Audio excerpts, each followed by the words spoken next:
Cette visite du président de l'UPC dans le Koulpé-Logo, Zéphirin Diabré, en tournée de remobilisation des structures de base du parti dans cette province. À un peu moins d'un an des élections générales, on a tout logiquement parlé de vote et d'enrôlement. Rémi Lambert-Nébier.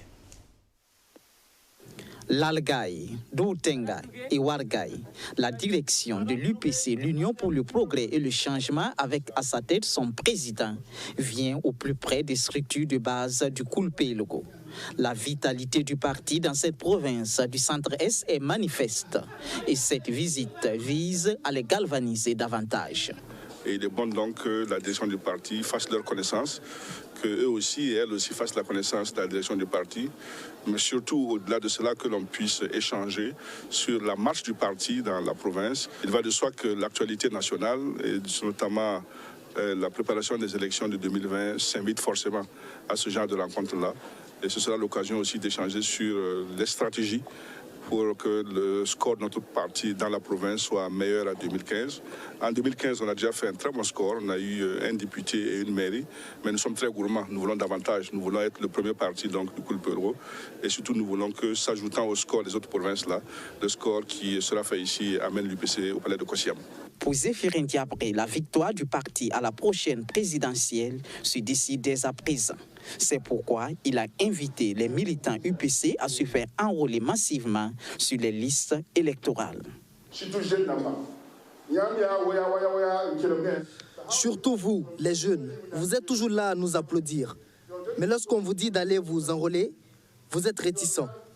Je sais bien que la CNIB reste un handicap pour la plupart d'entre vous. C'est vrai qu'elle coûte cher pour vous, mais vous devez la voir. Nous avons demandé de subventionner le coût, comme par le passé, avec l'appui des partenaires. Mais ils ne l'ont pas fait. Parce qu'ils savent qu'en le faisant, vous tous, vous allez la voir pour voter.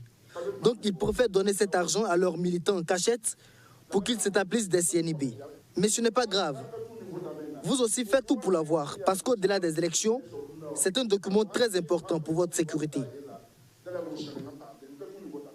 Zéphirin Diabré a demandé à tous les partis de l'opposition du Koulpé-Logo de rester soudés pour un éventuel front commun en cas de second tour. D'ici là, vous entendrez que nous avons pris la décision de former une coalition. Il n'y aura pas de un coup KO, sauf si c'est un parti de l'opposition qui l'emporte. Nous allons nous présenter individuellement pour le premier tour. Mais en cas de second tour, tous les partis de l'opposition vont soutenir le candidat issu de leur rang. Cette visite dans le Koulpé-Logo n'a pas été que politique. Elle était aussi sociale. Grâce à l'UPC, l'eau jaillit à Kinzim pour abreuver quotidiennement les habitants de ce village de la commune de l'Algaï. C'est une réponse aux doléances pendant les campagnes électorales.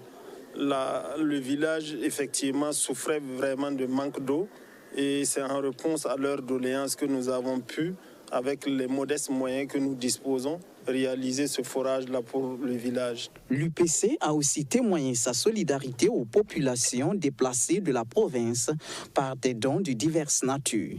Zéphirin Diabré a en outre encouragé les forces de défense et de sécurité de la localité à faire davantage preuve de bravoure pour protéger la population.